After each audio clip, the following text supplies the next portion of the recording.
Punjabi radio USA ਸੁਣ ਰਹੇ ਸਾਰੇ ਹੀ ਸਰੋਤਿਆਂ ਨੂੰ ਮੇਰੇ ਜਗਮੋਹਨ ਸਿੰਘ ਵੱਲੋਂ ਪਿਆਰ ਭਰੀ ਸਤਿ ਸ਼੍ਰੀ ਅਕਾਲ। ਅੱਜ 17 ਜੁਲਾਈ ਦਿਨ ਐਤਵਾਰ ਤੇ ਤੁਹਾਡਾ ਸਭ ਦਾ ਸਵਾਗਤ ਕਰਦੇ ਹਾਂ ਜੀ ਪ੍ਰੋਗਰਾਮ ਖਬਰ ਤੇ ਨਜ਼ਰ ਦੇ ਵਿੱਚ। ਇਸ ਪ੍ਰੋਗਰਾਮ ਦੇ ਵਿੱਚ ਸਾਡੀ ਕੋਸ਼ਿਸ਼ ਹੁੰਦੀ ਹੈ ਪੰਜਾਬ ਭਰ ਤੋਂ ਆਈਆਂ ਖਬਰਾਂ ਨੂੰ ਗਹਿਰਾਈ ਦੇ ਨਾਲ ਜਾਣਨ ਦੀ, ਤੇ ਸਾਡੇ ਨਾਲ ਅੱਜ ਦੇ ਇਸ ਪ੍ਰੋਗਰਾਮ ਦੇ ਵਿੱਚ ਜੁੜਦੇ ਨੇ ਪਟਿਆਲਾ ਸਟੂਡੀਓਜ਼ ਤੋਂ ਬਲਤੇਜ ਪੰਨੂ ਜੀ। ਪੰਨੂ ਜੀ, ਪਿਆਰ ਭਰੀ ਸਤਿ ਸ਼੍ਰੀ ਅਕਾਲ ਜੀ। ਸਤਿ ਸ਼੍ਰੀ ਅਕਾਲ ਜੀ, ਧੰਨਵਾਦ ਜੀ, ਬਹੁਤ ਮਿਹਰਬਾਨੀ ਜੀ। ਧੰਨਵਾਦ ਜੀ। ਤੇ ਅੱਜ ਦੇ ਪ੍ਰੋਗਰਾਮ ਦੀ ਸ਼ੁਰੂਆਤ ਕਰਨ ਤੋਂ ਪਹਿਲਾਂ ਅਸੀਂ ਧੰਨਵਾਦ ਕਰਦੇ ਹਾਂ ਆਪਣੇ ਸਪਾਂਸਰਸ ਦਾ, ਜਿਨ੍ਹਾਂ ਨੇ ਅੱਜ ਦੇ ਇਸ ਪ੍ਰੋਗਰਾਮ ਦੇ ਵਿੱਚ ਸਹਿਯੋਗ ਪਾਇਆ। ਅੱਜ ਦੇ ਪ੍ਰੋਗਰਾਮ ਦੇ ਸਪਾਂਸਰਸ ਹਨ ਖਾਲਸਾ ਇੰਸ਼ੋਰੈਂਸ ਏਜੰਸੀ ਵਾਲੇ ਸੈਨ ਹੋਜ਼ੇ ਤੋਂ, ਜੋ ਕਿ ਹਰ ਪ੍ਰਕਾਰ ਦੇ ਇੰਸ਼ੋਰੈਂਸ ਕਰਦੇ ਹਨ, ਅਤੇ ਕਿਸੇ ਵੀ ਤਰ੍ਹਾਂ ਦੇ ਇੰਸ਼ੋਰੈਂਸ ਦੀ ਜਾਣਕਾਰੀ ਦੇ ਲਈ ਤੁਸੀਂ ਇਹਨਾਂ ਨੂੰ ਕਾਲ ਕਰ ਸਕਦੇ ਹੋ 408 272 2500 'ਤੇ। ਇਸ ਦੇ ਨਾਲ ਨਾਲ ਸੂਬੇਦਾਰ ਸੁਰਜੀਤ ਸਿੰਘ ਕੰਗੂੜਾ ਤੇ ਪਰਿਵਾਰ ਸੈਨ ਹੋਜ਼ੇ ਤੋਂ, ਗੁਰਦੀਪ ਸਿੰਘ ਵਿਰਦੀ ਕਲੋਵਿਸ ਤੋਂ, ਇਸ਼ਨਜੀਤ ਸਿੰਘ ਕਲੋਟੀ ਤੇ ਪਰਿਵਾਰ ਯੂਬਾ ਸਿਟੀ ਤੋਂ, ਸੁਰਿੰਦਰ ਕੌਰ ਧਾਮੀ ਤੇ ਪਰਿਵਾਰ ਸੀਰੀਸ ਤੋਂ, ਮੱਖਣ ਸਿੰਘ ਮਾਨ ਵਿਸਕੌਨਸਿਨ ਤੋਂ, ਬਲਦੇਵ ਸਿੰਘ ਧਾਲੀਵਾਲ ਰੀਨੋ ਤੋਂ, ਦਲਬੀਰ ਸਿੰਘ ਗਿੱਲ ਲਾਈਵ ਓਕ ਤੋਂ, ਅਤੇ ਬਿੱਲਾ ਸੰਘੇੜਾ ਜੀ ਸੈਨ ਹੋਜ਼ੇ ਤੋਂ। ਇਹਨਾਂ ਸਾਰਿਆਂ ਦਾ ਜੀ ਬਹੁਤ ਬਹੁਤ ਧੰਨਵਾਦ। ਅਤੇ ਜੇਕਰ ਤੁਸੀਂ ਵੀ ਇਸ ਪ੍ਰੋਗਰਾਮ ਨੂੰ ਜਾਂ ਪੰਜਾਬੀ ਰੇਡੀਓ USA ਦੇ ਕਿਸੇ ਵੀ ਹੋਰ ਪ੍ਰੋਗਰਾਮ ਨੂੰ ਸਪਾਂਸਰ ਕਰਨਾ ਚਾਹੁੰਦੇ ਹੋ ਤਾਂ ਤੁਸੀਂ ਕਾਲ ਕਰ ਸਕਦੇ ਹੋ 408 722 7698 'ਤੇ, ਜਾਂ ਫਿਰ ਈਮੇਲ ਕਰ ਸਕਦੇ ਹੋ ਸਾਡੇ ਈਮੇਲ ਐਡਰੈਸ info@punjabiradiousa.com 'ਤੇ। ਅਤੇ ਹੁਣ ਗੱਲਬਾਤ ਦਾ ਸਿਲਸਿਲਾ ਸ਼ੁਰੂ ਕਰਦੇ ਹਾਂ ਜੀ।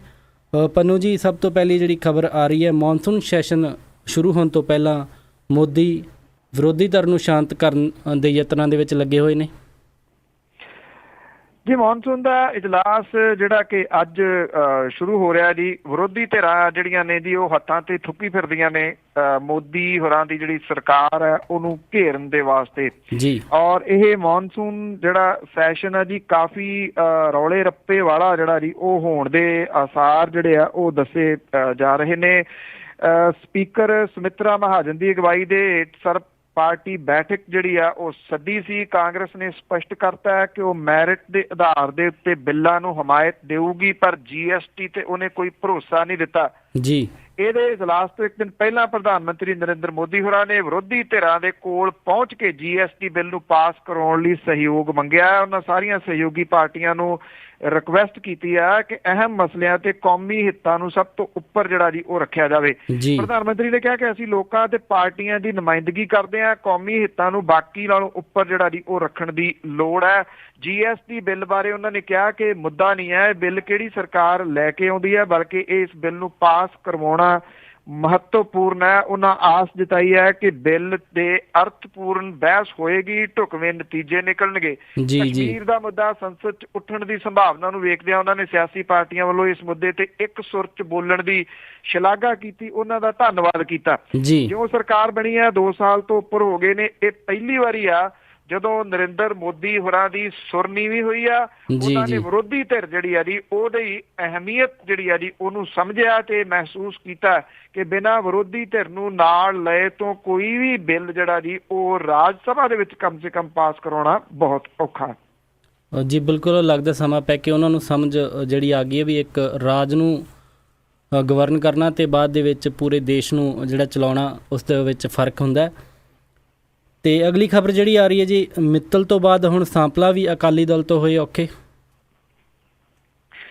ਮਦਨ ਮੋਹਨ ਮਿੱਤਲ ਹੋਰੀ ਵਾਹਵਾ ਤੱਤੇ ਹੋ ਗਏ ਸੀਗੇ ਜੀ ਜਦੋਂ ਇੱਥੇ ਸ੍ਰੀ ਅਨੰਦਪੁਰ ਸਾਹਿਬ ਦੇ ਵਿੱਚ ਜਿਹੜਾ ਉਹਨਾਂ ਦਾ ਹਲਕਾ ਵੀ ਪੈਂਦਾ, ਉੱਥੇ ਸਮਾਗਮ ਇੱਕ ਜਿਹੜਾ ਰੱਖਿਆ ਗਿਆ ਸੀ। ਉਹ ਕਹਿੰਦੇ ਪੋਸਟਰਾਂ ਤੇ ਮੇਰੀ ਫੋਟੋ ਕਿਉਂ ਨਹੀਂ ਲਾਈ ਤੇ ਸਟੇਜ ਦੇ ਉੱਤੋਂ ਮੈਨੂੰ ਬੋਲਣ ਦੇ ਵਾਸਤੇ ਮੌਕਾ ਕਿਉਂ ਨਹੀਂ ਦਿੱਤਾ।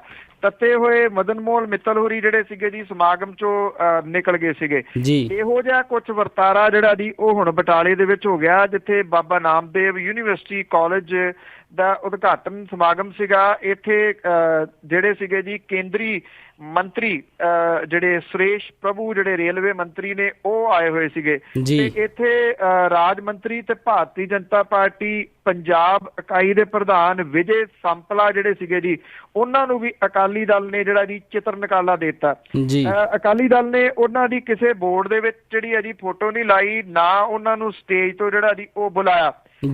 ਹੁਸ਼ਿਆਰਪੁਰ ਦੇ ਅਧੀਨ ਆਉਂਦਾ ਜੀ ਏਰੀਆ, ਔਰ ਇੱਥੋਂ ਜਿਹੜੇ ਵਿਜੇ ਸੰਪਲਾ ਨੇ ਉਹ ਮੈਂਬਰ ਵੀ ਨੇ। ਜੀ ਉਹਨਾਂ ਜੀ ਦਾ ਸੱਦੇ ਪੱਤਰ ਦੇ ਉੱਤੇ ਵੀ ਨਾਂ ਹੈ ਨਹੀਂ ਸੀਗਾ, ਜਿੰਨੇ ਫਲੈਕਸ ਬੋਰਡ ਲਾਏ ਗਏ ਸੀ ਉਹਨਾਂ ਉੱਤੇ ਵੀ ਉਹਨਾਂ ਦੀ ਕਿਸੇ ਜਗ੍ਹਾ ਦੇ ਉੱਤੇ ਫੋਟੋ ਨਹੀਂ ਸੀਗੀ।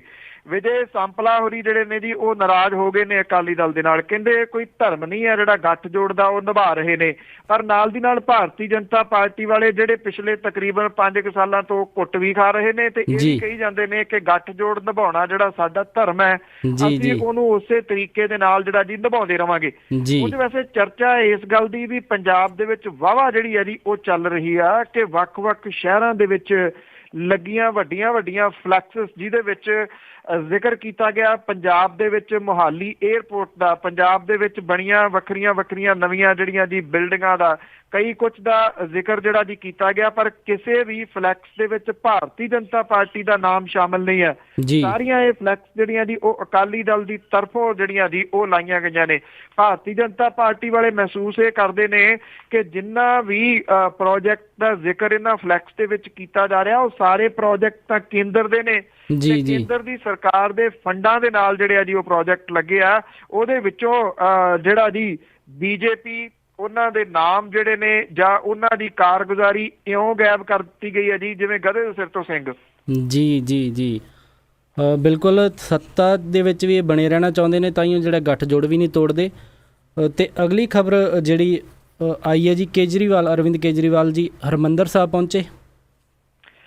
ਜੀ ਅੱਜ ਤੜਕਸਾਰ ਜਿਹੜਾ ਜੀ ਅਰਵਿੰਦ ਕੇਜਰੀਵਾਲ ਹੋਰੀ ਹਰਿਮੰਦਰ ਸਾਹਿਬ ਜਿਹੜਾ ਜੀ ਪਹੁੰਚੇ, ਉਹਨਾਂ ਦੇ ਨਾਲ ਸੁੱਚਾ ਸਿੰਘ ਛੋਟੇਪੁਰ ਹੋਰੀ, ਜਿਹੜੇ ਭਗਵੰਤ ਮਾਨ ਤੇ ਨਾਲ HS ਫੂਲਕਾ ਹੋਰੀ ਸਨ, ਅਸ਼ੀਸ਼ ਖੇਤਾਨ ਹੋਰੀ ਵੀ ਉਹਨਾਂ ਦੇ ਨਾਲ ਦਰਬਾਰ ਸਾਹਿਬ ਪਹੁੰਚੇ ਔਰ ਇੱਥੇ ਉਹਨਾਂ ਨੇ ਜਿਹੜਾ ਸੀਗਾ ਜੀ ਅਰਦਾਸ ਕੀਤੀ ਜਿਹੜੀ, ਔਰ ਕੁਝ ਸਮਾਂ ਜਿਹੜਾ ਸੀਗਾ ਜੀ ਉਹ ਭਾਂਡੇ ਜਿਹੜੇ ਉਹ ਵੀ ਧੋਤੇ ਔਰ ਉਹਨਾਂ ਨੇ ਸੇਵਾ ਵਜੋਂ ਜਿਹੜਾ ਜੀ ਇਹ ਲਿਆ, ਇਸ ਕਰਕੇ ਕਿਉਂਕਿ ਜਿਹੜਾ ਵਾਦ ਵਿਵਾਦ ਪਿਛਲੇ ਦਿਨਾਂ ਤੋਂ ਛਿੜਿਆ ਸੀਗਾ ਕਿ ਜਿਹੜਾ ਚੋਣ ਮੈਨੀਫੈਸਟੋ ਜਾਰੀ ਕੀਤਾ ਗਿਆ ਸੀ ਉਹਦੇ ਉੱਤੇ ਫੋਟੋ ਨੂੰ ਲੈ ਕੇ ਜਿਹੜਾ ਵਿਰੋਧੀ ਧਿਰਾਂ ਨੇ ਘੇਰਨ ਦਾ ਯਤਨ ਕੀਤਾ ਸੀਗਾ, ਉਹਨੂੰ ਲੈ ਕੇ ਔਰ ਅਸ਼ੀਸ਼ ਖੇਤਾਨ ਨੇ ਖਾਸ ਤੌਰ ਦੇ ਉੱਤੇ ਜਿਹੜੀ ਆਪਣੀ ਸ਼ਬਦਾਵਲੀ ਦੇ ਵਿੱਚ ਇਹਨਾਂ ਨੂੰ ਜਿਹੜਾ ਸੀ ਕੰਪੈਰੀਜ਼ਨ ਕਰਤਾ ਸੀਗਾ ਧਾਰਮਿਕ ਗ੍ਰੰਥਾਂ ਦੇ ਨਾਲ।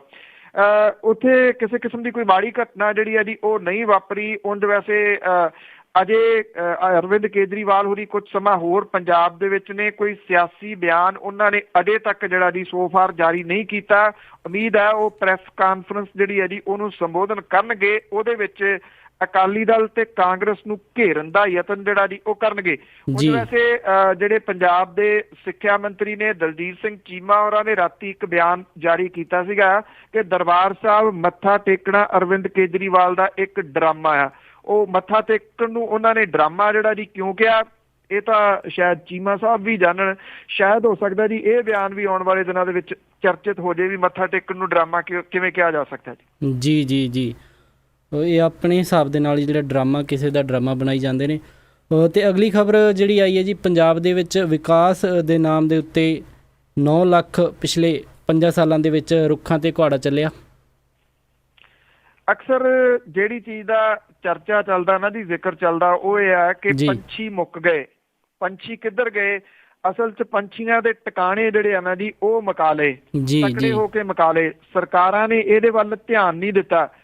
ਹੁਣ ਲੋਕ ਮਹਿਸੂਸ ਕਰਦੇ ਆ ਕਿ ਮੀਂਹ ਜਿਹੜੇ ਆ ਜੀ ਉਹ ਘਟਣ ਦਾ ਪ੍ਰਮੁੱਖ ਕਾਰਨ ਰੁੱਖ ਹੈ। ਰੁੱਖ ਐਸੇ ਵੱਡੇ ਕਿ ਵੱਢ ਕੇ ਢੇਰ ਲਾਤੇ, ਰੁੰਡ ਮਰੁੰਡ ਕਰ ਦਿੱਤੀਆਂ ਸਾਰੀਆਂ ਸੜਕਾਂ ਜਿਹੜੀਆਂ ਕਿਸੇ ਟਾਈਮ ਹਰੀਆਂ ਭਰੀਆਂ ਹੁੰਦੀਆਂ ਸੀ। ਜੇ ਕਾਨੂੰਨ ਦੀ ਗੱਲ ਕਰੀਏ ਤੇ ਕਾਨੂੰਨ ਦੇ ਮੁਤਾਬਕ 21% ਜਿਹੜਾ ਜੀ ਉਹ ਰੁੱਖ ਜਿਹੜੇ ਆ ਉਹ ਹੋਣੇ ਚਾਹੀਦੇ ਆ, ਭਾਵ ਕਿ ਜੰਗਲਾਤ ਹੋਣੀ ਚਾਹੀਦੀ ਆ। ਪੰਜਾਬ ਦੇ ਵਿੱਚ ਤੁਸੀਂ ਹੈਰਾਨ ਹੋਵੋਗੇ 5.5% ਪੌਣੇ 6% ਦੇ ਕਰੀਬ ਸਿਰਫ ਜਿਹੜੀ ਆ ਜੀ ਉਹ ਜੰਗਲਾਤ ਰਹਿ ਗਈ ਆ।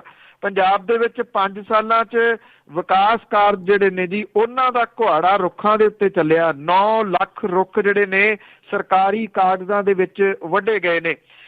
ਜੰਗਲਾਤ ਵਿਭਾਗ ਜਿਹੜਾ ਜੀ ਉਹਨੇ ਕੌਮੀ ਗ੍ਰੀਨ ਟ੍ਰਿਬਿਊਨਲ ਜਿਹੜਾ ਜੀ ਨੈਸ਼ਨਲ ਗ੍ਰੀਨ ਟ੍ਰਿਬਿਊਨਲ ਆ ਉਹਦੇ ਕੋਲੇ ਦਰਜ ਇੱਕ ਹਲਫੀਆ ਬਿਆਨ ਦੇ ਵਿੱਚ ਕੀਤਾ। ਇਹ ਅੰਕੜੇ 5 ਸਾਲਾਂ ਦੇ ਨੇ, 11-12 ਤੋਂ ਲੈ ਕੇ 15-16 ਤੱਕ ਦੇ। ਸਰਕਾਰ ਨੇ ਹਲਫਨਾਮਾ ਸੰਗਰੂਰ ਆਧਾਰਿਤ ਇੱਕ ਡਾਕਟਰ ਨੇ ਜੀ ਜਿਨ੍ਹਾਂ ਨੇ ਇਹਦੀ ਸ਼ਿਕਾਇਤ ਗ੍ਰੀਨ ਟ੍ਰਿਬਿਊਨਲ ਦੇ ਕੋਲੇ ਕਰਤੀ ਸੀ, ਅਮਨਦੀਪ ਅਗਰਵਾਲ ਹੋਰਾਂ ਨੇ, ਔਰ ਉਹਦੇ ਸਬੰਧ ਦੇ ਵਿੱਚ ਸਰਕਾਰ ਨੇ ਲਿਖਤ ਰੂਪ ਦੇ ਵਿੱਚ ਜਿਹੜਾ ਜੀ ਮੰਨਿਆ। ਇਹ ਤਾਂ ਲਿਖਤੀ ਆ, ਜਿਹੜੇ ਬਿਨਾਂ ਲਿਖਤ ਤੋਂ ਰੁੱਖ ਵੱਢੇ ਗਏ ਆ, ਉਹਨਾਂ ਦਾ ਕੁਝ ਪਤਾ ਹੀ ਨਹੀਂ। ਤੁਹਾਨੂੰ ਯਾਦ ਹੋਣਾ ਸਤਲੁਜ ਯਮੁਨਾ ਲਿੰਕ ਨਹਿਰ ਪਿੱਛੇ ਜੇ ਡਰਾਮਾ ਕੀਤਾ ਸੀ ਸਰਕਾਰ ਨੇ ਇਹਨੂੰ ਪੂਰਨ ਦਾ, ਜਦੋਂ ਸੁਪਰੀਮ ਕੋਰਟ ਨੇ ਇਹਦੇ ਉੱਤੇ ਜਿਹੜਾ ਸਟੇਟਸ ਕੋ ਲਾਤਾ ਸੀਗਾ, ਉਦੋਂ ਜਿਹੜੀ ਗੱਲ ਦਾ ਚਰਚਾ ਕਾਫੀ ਉਦੋਂ ਮੈਂ ਜਿਹੜਾ ਪੰਜਾਬੀ ਰੇਡੀਓ USA ਉਹਦੇ ਉੱਤੇ ਸਰੋਤਿਆਂ ਲਈ ਕੀਤਾ ਸੀਗਾ ਕਿ ਕਿਵੇਂ ਟਰਾਲੀਆਂ ਭਰ ਭਰ ਕੇ ਰੁੱਖਾਂ ਦੀਆਂ ਜਿਹੜੀਆਂ ਸੀਗੀਆਂ ਉਹ ਗਾਇਬ ਕਰ ਦਿੱਤੀਆਂ ਗਈਆਂ। ਉਹ ਪਤਾ ਹੀ ਨਹੀਂ ਲੱਗਿਆ ਕਿਹੜੇ ਜਿਹੜੇ ਸੀ ਉਹ ਵੱਢ ਕੇ ਲੈ ਗਏ। ਤੁਸੀਂ ਹੈਰਾਨ ਹੋਵੋਗੇ, ਇੱਕ ਵਿਅਕਤੀ ਜੰਗਲਾਤ ਮਹਿਕਮੇ ਦੇ ਕੁਝ ਸਮਾਂ ਪਹਿਲਾਂ ਦੱਸ ਰਹੇ ਸੀ ਕਿ ਕੀਤਾ ਕੀ ਜਾਂਦਾ, ਕਿਸੇ ਅਫਸਰ ਨੇ ਘਰ ਬਣਾਉਣਾ ਹੁੰਦਾ, ਅਗਲਾ ਕਹਿੰਦਾ ਜੀ ਟਾਹਲੀ ਚਾਹੀਦੀ ਆ ਜੀ, ਉਹ ਕਹਿੰਦੇ ਜੀ ਇੱਕ ਮਿੱਟੀ ਦੇ ਤੇਲ ਦੀ ਜਿਹੜੀ ਬੋਤਲ ਆ ਉਸ ਟਾਹਲੀ ਦੀਆਂ ਜੜ੍ਹਾਂ ਦੇ ਵਿੱਚ ਪਾ ਦਿੱਤੀ ਜਾਂਦੀ ਹੈ। ਇੱਕ ਮਿੱਟੀ ਦੇ ਤੇਲ ਦੀ ਬੋਤਲ ਜਿਹੜੀ ਆ ਅਗਲੇ 1 ਮਹੀਨੇ ਦੇ ਵਿੱਚ ਟਾਹਲੀ ਮੁਕੰਮਲ ਰੂਪ ਚ ਸੁਕਾ ਦਿੰਦੀ ਹੈ। ਫਿਰ ਉਹਨੂੰ ਜਿਹੜਾ ਜੀ ਗੈਰ ਜ਼ਰੂਰੀ ਸਮਝ ਕੇ ਟਾਹਲੀ ਪੱਟ ਲਈ ਜਾਂਦੀ ਹੈ ਤੇ ਉਹ ਅਫਸਰ ਦੇ ਘਰਾਂ ਦੇ ਵਿੱਚ ਬੂਹੇ ਦਰਵਾਜ਼ੇ ਜਿਹੜੇ ਆ ਉਸ ਟਾਹਲੀ ਦੇ ਬਣ ਜਾਂਦੇ ਆ। ਇਸ ਕਿਸਮ ਦੇ ਨਾਲ ਸੜਕਾਂ ਲੁੱਕ ਬਜਰੀ ਤਾਂ ਸਿਆਸਤਦਾਨਾਂ ਨੇ ਨਿਗਲੀ ਸੀ, ਪੰਜਾਬ ਦੇ ਰੁੱਖ ਵੀ ਨਿਗਲ ਗਏ ਜੀ। ਬਿਲਕੁਲ, ਇਹਨਾਂ ਨੂੰ ਇਹ ਨਹੀਂ ਸਮਝ ਆ ਰਹੀ ਜੇ ਰੁੱਖ ਸਾਰੇ ਨਿਗਲ ਜਾਣਗੇ ਤਾਂ ਬਾਅਦ 'ਚ ਆਪ ਜਾਣਗੇ ਕਿੱਧਰ, ਛਾਵਾਂ ਜਿਹੜੀਆਂ ਠੰਡੀਆਂ ਭਾਲਦੇ ਨੇ। ਤੇ ਅਗਲੀ ਖਬਰ ਜਿਹੜੀ ਆ ਰਹੀ ਹੈ ਜੀ, ਕੰਵਰ ਸੰਧੂ ਨੂੰ ਲੈ ਕੇ, ਕੰਵਰ ਸੰਧੂ ਦੇ ਖਿਲਾਫ ਗੈਰ ਜ਼ਮਾਨਤੀ ਵਾਰੰਟ ਜਾਰੀ ਹੋਏ ਜੀ। ਪੱਤਰਕਾਰ ਤੋਂ ਸਿਆਸਤ ਵਿੱਚ ਆਏ ਕੰਵਰ ਸੰਧੂ ਹੋਰਾਂ ਦੇ ਖਿਲਾਫ ਫਾਸਟਵੇ ਕੰਪਨੀ ਨੇ ਜਿਹੜਾ ਕੇਸ ਦਾਇਰ ਕੀਤਾ ਸੀਗਾ ਜੀ, ਉਹ ਲੁਧਿਆਣੇ ਦੀ ਅਦਾਲਤ ਨੇ ਇਹਨਾਂ ਦੇ ਗੈਰ ਜ਼ਮਾਨਤੀ ਵਾਰੰਟ ਜਿਹੜੇ ਨੇ ਜੀ ਉਹ ਜਾਰੀ ਕੀਤੇ ਨੇ। ਫਾਸਟਵੇ ਨੇ ਇਹ ਕੇਸ ਕੰਵਰ ਸੰਧੂ ਹੋਰਾਂ ਦੇ ਆਮ ਆਦਮੀ ਪਾਰਟੀ ਦੇ ਵਿੱਚ ਸ਼ਾਮਲ ਹੋਣ ਤੋਂ ਪਹਿਲਾਂ ਦਾਇਰ ਕੀਤਾ ਸੀਗਾ ਜੀ। 12 ਜੁਲਾਈ ਨੂੰ ਅਦਾਲਤ ਦੇ ਵਿੱਚ ਪੇਸ਼ ਹੋਣ ਦੇ ਹੁਕਮ ਦਿੱਤੇ ਸੀਗੇ, ਉਹ ਪੇਸ਼ ਨਹੀਂ ਹੋਏ। ਇਸ ਤੋਂ ਬਾਅਦ ਉਹਨਾਂ ਨੂੰ 13 ਜੁਲਾਈ ਨੂੰ ਮੁੜ ਕੇ ਪੇਸ਼ ਹੋਣ ਦੇ ਵਾਸਤੇ ਕਿਹਾ ਗਿਆ ਸੀਗਾ, ਉਹ ਫੇਰ ਪੇਸ਼ ਨਹੀਂ ਹੋਏ। ਅਦਾਲਤ ਨੇ ਹੁਣ ਕੰਵਰ ਸੰਧੂ ਹੋਰਾਂ ਦੇ ਖਿਲਾਫ ਜਿਹੜਾ ਜੀ ਗੈਰ ਜ਼ਮਾਨਤੀ ਵਾਰੰਟ ਜਿਹੜੇ ਆ ਉਹ ਜਾਰੀ ਕੀਤੇ ਨੇ। ਕੰਵਰ ਸੰਧੂ ਹੋਰਾਂ ਨੇ ਫਾਸਟਵੇ ਨੂੰ ਕੇਬਲ ਮਾਫੀਆ ਜਿਹੜਾ ਉਹ ਕਿਹਾ ਸੀਗਾ, ਜਿਹਦੇ ਕਰਕੇ ਇਹ ਕੇਸ ਜਿਹੜਾ ਸੀਗਾ ਉਹਨਾਂ ਦੇ ਉੱਤੇ ਫਾਸਟਵੇ ਨੇ ਜਿਹੜਾ ਉਹ ਦਰਜ ਕੀਤਾ ਸੀਗਾ ਜੀ। ਔਰ ਐਕਚੁਅਲੀ ਇਹ ਉਦੋਂ ਦੀ ਗੱਲ ਹੈਗੀ ਹੈ ਜੀ, ਕੰਵਰ ਸੰਧੂ ਹੋਰੀ ਕਿਉਂਕਿ ਇੱਕ ਚੈਨਲ ਸੀਗਾ ਡੇ ਐਂਡ ਨਾਈਟ, ਉਹਦੇ ਉਹ ਓਨਰ ਸਨ, ਉਹਨੂੰ ਇੱਥੋਂ ਕੇਬਲ ਦੇ ਉੱਤੋਂ ਜਿਹੜਾ ਜੀ ਉਹ ਹਟਾ ਦਿੱਤਾ ਗਿਆ ਸੀਗਾ, ਜਿਹਦੇ ਕਰਕੇ ਉਹਨਾਂ ਨੇ ਇਸ ਜਿਹੜਾ ਫਾਸਟਵੇ ਸੀਗਾ ਜੀ ਉਹਨੂੰ ਕੇਬਲ ਮਾਫੀਆ ਦਾ ਨਾਮ ਦਿੱਤਾ ਸੀਗਾ। ਹਾਲਾਂਕਿ ਬਾਅਦ ਦੇ ਵਿੱਚ ਜਦੋਂ ਆਮ ਆਦਮੀ ਪਾਰਟੀ ਦੇ ਵਿੱਚ ਸ਼ਾਮਲ ਹੋ ਗਏ ਤਾਂ ਉਹਨਾਂ ਨੇ ਤੱਥਾਂ ਦੇ ਉੱਤੇ ਆਧਾਰਿਤ ਜਿਹੜਾ ਸੀਗਾ ਜੀ ਕੇਬਲ ਮਾਫੀਏ ਦੇ ਬਾਰੇ ਦੇ ਵਿੱਚ ਸਾਰੀ ਫਰੋਲਾ ਫਰਾਲੀ ਲੋਕਾਂ ਦੇ ਸਾਹਮਣੇ ਰੱਖੀ ਸੀ।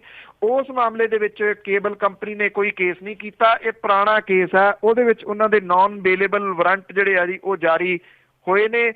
ਅੱਜ ਸੋਮਵਾਰ ਦੇਖਦੇ ਆ ਕੰਵਰ ਸੰਧੂ ਹੋਰੀ ਇਹਨੂੰ ਕਿਹੜੇ ਤਰੀਕੇ ਦੇ ਨਾਲ ਜਿਹੜਾ ਜੀ ਉਹ ਲੈਂਦੇ ਨੇ। ਉਂਝ ਵੈਸੇ ਹੁਣ ਤੋਂ ਕੁਝ ਸਮਾਂ ਪਹਿਲਾਂ ਉਹ ਦਰਬਾਰ ਸਾਹਿਬ ਦੇ ਵਿੱਚ ਸਨ ਅਰਵਿੰਦ ਕੇਜਰੀਵਾਲ ਹੋਰਾਂ ਦੇ ਨਾਲ ਉਹ ਖੁਦ ਜਿਹੜਾ ਜੀ ਅਦਾਲਤ ਦੇ ਕੋਲੇ ਜਾਂਦੇ ਨੇ, ਆਤਮ ਸਮਰਪਣ ਕਰਦੇ ਨੇ ਜਾਂ ਗ੍ਰਿਫਤਾਰੀ ਹੁੰਦੀ ਆ।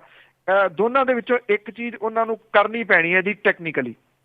ਜੀ ਬਿਲਕੁਲ, ਜਿਹੜੇ ਅਦਾਲਤੀ ਫਰਮਾਨ ਹੈ ਉਹ ਨਹੀਂ ਟਾਲੇ ਜਾ ਸਕਦੇ।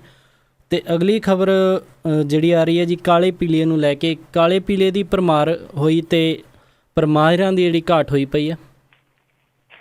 ਕਾਲਾ ਪੀਲੀਆ ਜਿਹੜਾ ਜੀ ਇਸ ਵੇਲੇ ਬੜੀ ਵੱਡੀ ਬਿਮਾਰੀ ਹੈ। ਐਕਚੁਅਲੀ ਪਾਣੀ ਜਿਹੜਾ ਖਰਾਬ ਹੋਣ ਦੀ ਵਜ੍ਹਾ ਕਰਕੇ ਜਿਹੜਾ ਜੀ ਉਹ ਕਾਲਾ ਪੀਲੀਆ ਜਿਹੜਾ ਉਹ ਫੈਲ ਰਿਹਾ ਜੀ। ਜੇ ਤੁਸੀਂ ਕਿਤੇ ਮਲਸੀਆਂ, ਨਕੋਦਰ, ਸ਼ਾਹਕੋਟ ਵਾਲੇ ਏਰੀਏ ਦੇ ਵਿੱਚ ਗਏ ਹੋ, ਉੱਥੇ ਇੱਕ ਨਾਮ ਦੀ ਜਿਹੜੀ ਹੈ ਨਾ ਜੀ ਚਿੱਟੀ ਵੇਈ ਲੰਘਦੀ ਆ, ਉਹਦਾ ਕਾਲਾ ਪਾਣੀ ਜਿਹੜਾ ਦੀ ਉਹ ਅਸਲ ਦੇ ਵਿੱਚ ਫਿਰ ਜਾ ਕੇ ਪੈਂਦਾ ਹਰੀਕੇ ਪੱਤਣ, ਬੁੱਢਾ ਨਾਲਾ। ਜੇ ਕਿਸੇ ਨੇ ਦੇਖਿਆ ਹੋਵੇ ਲੁਧਿਆਣੇ ਵਾਲਾ, ਉਹ ਇੱਕ ਦੂਜਾ ਕਾਰਨ ਹੈ ਜੀ। ਇਹ ਪਾਣੀ ਜਦੋਂ ਜਾ ਕੇ ਦਰਿਆਵਾਂ 'ਚ ਸ਼ਾਮਲ ਹੋ ਕੇ ਅੱਗੋਂ ਫਿਰ ਜਿਹੜਾ ਨਹਿਰਾਂ ਦੇ ਰੂਪ ਦੇ ਵਿੱਚ ਜਾਂਦਾ, ਕਾਲੇ ਪੀਲੀਏ ਦੀ ਵਜ੍ਹਾ ਜਿਹੜੀ ਹੈ ਜੀ ਉਹ ਬਣ ਰਿਹਾ। ਪੰਜਾਬ ਸਰਕਾਰ ਜਿਹੜੀ ਹੈ ਜੀ ਉਹ ਕਾਲਾ ਪੀਲੀਆ ਦੇ ਮਰੀਜ਼ਾਂ ਦਾ ਮੁਫਤ ਇਲਾਜ ਉਹਦੀ ਸਕੀਮ ਸ਼ੁਰੂ ਕੀਤੀ ਗਈ ਆ, ਪਰ ਇਹ ਕਾਗਜ਼ੀ ਸਕੀਮ ਆ। ਇਸ ਕਰਕੇ ਕਿਉਂਕਿ ਸਰਕਾਰੀ ਹਸਪਤਾਲਾਂ ਦੇ ਵਿੱਚ ਜਿਗਰ ਦੇ ਰੋਗ ਦਾ ਡਾਕਟਰ ਹੀ ਹੈ ਨੀ ਗਾ, ਸਿਹਤ ਵਿਭਾਗ ਦੇ ਵਿੱਚ ਜਿਗਰ ਦੇ ਰੋਗ ਦੇ ਡਾਕਟਰਾਂ ਦੀਆਂ ਅਸਾਮੀਆਂ ਜਿਹੜੀਆਂ ਹੈ ਨੀ ਗੀਆਂ।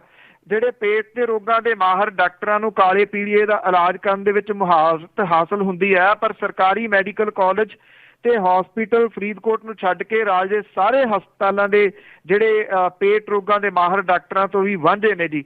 ਮੈਡੀਸਨ ਦੇ ਮਾਹਰ ਡਾਕਟਰ ਜਿਹੜੇ ਨੇ ਉਹ ਕਾਲੇ ਪੀਲੀਏ ਦਾ ਇਲਾਜ ਕਰ ਰਹੇ ਨੇ।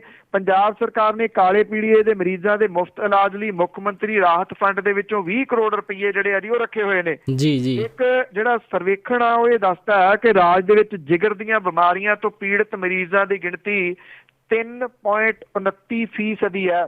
ਰਾਜ ਦੀ ਆਬਾਦੀ ਦੇ 2 ਕਰੋੜ 8 ਲੱਖ ਦੇ ਕਰੀਬ ਜਿਹੜੀ ਟੋਟਲ ਜਿਹੜੀ ਉਹ ਦੱਸੀ ਜਾਂਦੀ ਹੈ ਆਬਾਦੀ।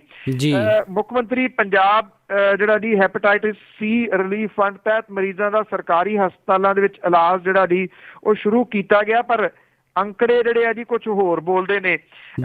ਕਿਹਾ ਤਾਂ ਇਹ ਜਾ ਰਿਹਾ ਜੀ ਸਿਹਤ ਵਿਭਾਗ ਦੇ ਅੰਕੜਿਆਂ ਦੇ ਅਨੁਸਾਰ ਕਿ ਮੁਕਤਸਰ ਦੇ 165, ਬਰਨਾਲੇ ਦੇ 145, ਫਰੀਦਕੋਟ ਦੇ 104, ਬਠਿੰਡੇ ਦੇ 132, ਮਾਨਸਾ ਦੇ 105, ਮੋਗੇ ਦੇ 80 ਮਰੀਜ਼ਾਂ ਦਾ ਇਲਾਜ ਜਿਹੜਾ ਜੀ ਉਹ ਸਰਕਾਰੀ ਖਰਚੇ ਦੇ ਉੱਤੇ ਜਿਹੜਾ ਉਹ ਕੀਤਾ ਗਿਆ। ਜੀ ਇਲਾਜ ਕੀਤਾ ਕਿਹਨੇ ਹੈ ਇਹ ਤੁਹਾਨੂੰ ਪਹਿਲਾਂ ਦੱਸ ਚੁੱਕੇ। ਜਦੋਂ ਡਾਕਟਰ ਹੀ ਹੈ ਨੀ ਗਾ, ਫਿਰ ਇਲਾਜ ਕਿਹੜੇ ਤਰੀਕੇ ਦੇ ਨਾਲ 1 ਕਰੋੜ ਰੁਪਈਆ ਜਿਹੜਾ ਜੀ ਉਹ ਕਿਹੜੇ ਇਲਾਜ ਦੇ ਉੱਤੇ ਕਿਹੜੇ ਡਾਕਟਰਾਂ ਨੇ ਕੀਤਾ ਜੀ?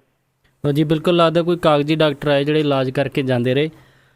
ਤੇ ਅਗਲੀ ਖਬਰ ਜਿਹੜੀ ਆ ਰਹੀ ਹੈ ਜੀ, ਧੜਾਧੜ ਗ੍ਰਿਫਤਾਰੀਆਂ ਕਰਨ ਤੋਂ ਬਾਅਦ ਸਰਕਾਰ ਜਿਹੜੀ ਰੋਸ ਮਾਰਚ ਨੂੰ ਠੁੱਸ ਕਰਨ ਦੇ ਵਿੱਚ ਜਿਹੜੀ ਸਫਲ ਹੋਈ। ਇਹ ਸਰਕਾਰ ਇਹ ਕਹਿ ਰਹੀ ਹੈ ਜੀ ਕਿ ਉਹਨਾਂ ਨੇ ਪੰਥਕ ਧਿਰਾਂ ਦਾ ਰੋਸ ਮਾਰਚ ਜਿਹੜਾ ਜੀ ਉਹ ਨਾਕਾਮ ਕਰ ਦਿੱਤਾ। ਜੀ ਪਰ ਜਿਹੜੇ ਤਰੀਕੇ ਦੇ ਨਾਲ ਗ੍ਰਿਫਤਾਰੀਆਂ ਹੋਈਆਂ ਨੇ ਪਿਛਲੇ 3 ਦਿਨ ਤੋਂ, ਕਾਗਜ਼ਾਂ ਦੇ ਵਿੱਚ ਬੇਸ਼ੱਕ ਇਹ ਗ੍ਰਿਫਤਾਰੀਆਂ ਕੋਈ 250 ਤੋਂ 300 ਦੇ ਕਰੀਬ ਦੱਸੀਆਂ ਜਾ ਰਹੀਆਂ ਨੇ। ਗੈਰ ਸਰਕਾਰੀ ਅੰਕੜੇ ਇਹਨਾਂ ਗ੍ਰਿਫਤਾਰੀਆਂ ਦਾ ਨੰਬਰ ਬਹੁਤ ਵੱਡਾ ਜਿਹੜਾ ਜੀ ਉਹ ਦੱਸਦੇ ਨੇ। ਜੀ ਜਿਹੜੇ ਨੇਤਾਵਾਂ ਨੂੰ ਨਹੀਂ ਸੀ ਗ੍ਰਿਫਤਾਰ ਕੀਤਾ ਜਾ ਸਕਿਆ, ਜਿਵੇਂ ਮੋਹਕਮ ਸਿੰਘ ਹੋਰਾਂ ਨੂੰ ਗ੍ਰਿਫਤਾਰ ਟੈਕਨੀਕਲੀ ਨਹੀਂ ਸੀ ਕੀਤਾ ਜਾ ਸਕਦਾ ਕਿਉਂਕਿ ਉਹਨਾਂ ਦੇ ਕੋਲੇ ਹਾਈ ਕੋਰਟ ਦੇ ਆਰਡਰ ਨੇ। ਉਹਨਾਂ ਦੀ ਕਿਸੇ ਵੀ ਗ੍ਰਿਫਤਾਰੀ ਤੋਂ ਪਹਿਲਾਂ 1 ਹਫ਼ਤੇ ਦਾ ਉਹਨਾਂ ਨੂੰ ਅਲਟੀਮੇਟਮ ਦੇਣਾ ਪੈਣਾ। ਉਹਨਾਂ ਨੂੰ ਹਾਊਸ ਨਜ਼ਰਬੰਦ ਕੀਤਾ ਗਿਆ। ਸਿਮਰਜੀਤ ਸਿੰਘ ਮਾਨ ਹੋਰਾਂ ਨੂੰ ਹਾਊਸ ਅਰੈਸਟ ਜਿਹੜਾ ਜੀ ਉਹ ਕੀਤਾ ਗਿਆ। ਜਿਹੜੇ ਦਾਦੂਵਾਲ ਨੇ ਉਹਨਾਂ ਨੂੰ ਗ੍ਰਿਫਤਾਰ ਜਿਹੜਾ ਕੀਤਾ ਗਿਆ। ਧਿਆਨ ਸਿੰਘ ਮੰਡ ਹੋਰਾਂ ਨੂੰ ਅਰੈਸਟ ਜਿਹੜਾ ਜੀ ਉਹ ਕਰ ਲਿਆ ਗਿਆ। ਜਿਹੜਾ ਇਹ ਮਾਰਚ ਭਗਤਾ ਭਾਈਕਾ ਤੋਂ ਤੁਰ ਕੇ ਬਰਗਾੜੀ ਤੱਕ ਜਾਣਾ ਸੀਗਾ, ਉਹ ਇੱਕ ਕਿਸਮ ਦੇ ਨਾਲ ਠੁੱਸਤਾ ਜਿਹੜਾ ਜੀ ਉਹ ਭਾਰੀ ਪੁਲਿਸ ਫੋਰਸ ਨੇ ਕਰ ਦਿੱਤਾ ਜੀ।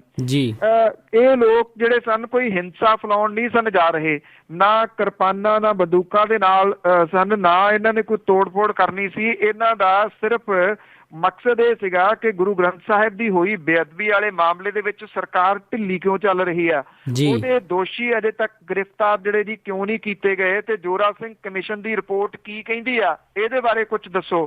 ਸਰਕਾਰ ਇਹਨਾਂ ਸਾਰੇ ਮੁੱਦਿਆਂ ਦੇ ਬਾਰੇ ਚੁੱਪ ਹੈ। ਅਜੇ ਸਰਕਾਰ ਕੋਲੇ ਸਮਾਂ ਨਹੀਂ ਆ ਕਿ ਉਹ ਜ਼ੋਰਾ ਸਿੰਘ ਕਮਿਸ਼ਨ ਦੀ ਰਿਪੋਰਟ ਜਿਹੜੀ ਆ ਪੜ੍ਹ ਸਕੇ, ਜਾਂ ਉਹਨੂੰ ਜਨਤਕ ਕਰ ਸਕੇ, ਤੇ ਜਾਂ ਉਹਨੂੰ ਲੋਕਾਂ ਦੇ ਸਾਹਮਣੇ ਜਿਹੜੀ ਲਿਆ ਕੇ ਜਿਹੜੇ ਕੋਈ ਦੋਸ਼ੀ ਹੈ ਨੇ ਉਹਨਾਂ ਨੂੰ ਸਜ਼ਾਵਾਂ ਜਿਹੜੀਆਂ ਜੀ ਉਹ ਦੇ ਸਕੇ।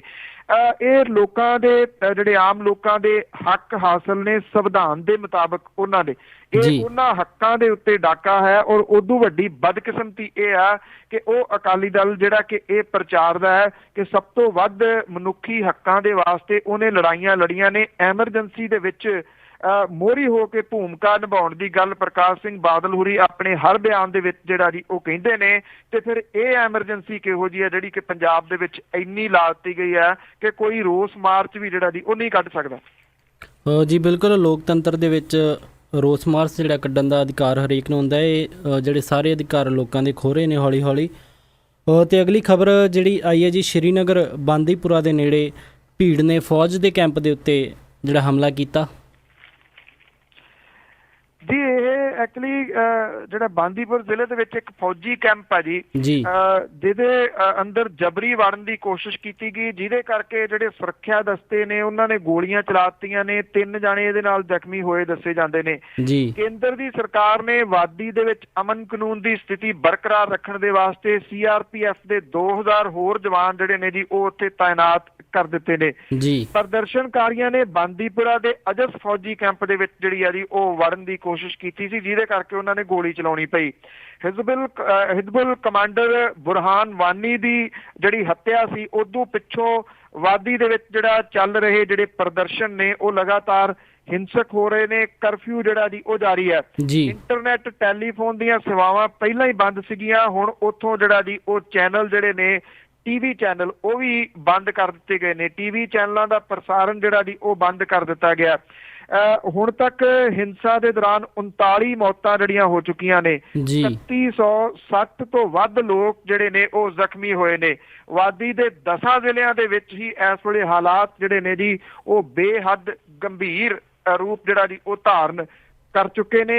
ਪਰ ਜਿਹੜਾ ਸਭ ਤੋਂ ਅਫਸੋਸ ਨਾਲ ਗੱਲ ਇਹ ਕਹਿਣੀ ਪੈਂਦੀ ਹੈ ਜੀ ਕਿ ਜਿਹੜੀਆਂ ਮਨੁੱਖੀ ਅਧਿਕਾਰਾਂ ਦੀਆਂ ਜਥੇਬੰਦੀਆਂ ਸਨ ਜੀ, ਉਹ ਹਾਲ ਦੀ ਘੜੀ ਜਿਹੜੀਆਂ ਜੀ ਉਹ ਚੁੱਪ ਬੈਠੀਆਂ ਨੇ।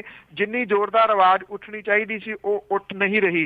ਜਿੱਥੋਂ ਤੱਕ ਕਿਸੇ ਅੱਤਵਾਦੀ ਦੇ ਮਾਰੇ ਜਾਣ ਦੀ ਗੱਲ ਹੈ, ਉਹ ਇੱਕ ਵੱਖਰਾ ਕੇਸ ਹੈ। ਜੀ ਲੋਕਾਂ ਦੇ ਉੱਤੇ ਨਿਰੰਤਰ ਜਿਹੜੀ ਹੈ ਜੀ ਉਹ ਗੋਲੀ ਚੱਲੀ ਜਾਣੀ, ਇਹਨੂੰ ਕਿਸੇ ਵੀ ਤਰੀਕੇ ਦੇ ਨਾਲ ਜਸਟੀਫਾਈ ਨਹੀਂ ਕੀਤਾ ਜਾ ਸਕਦਾ। ਜੀ ਬਿਲਕੁਲ।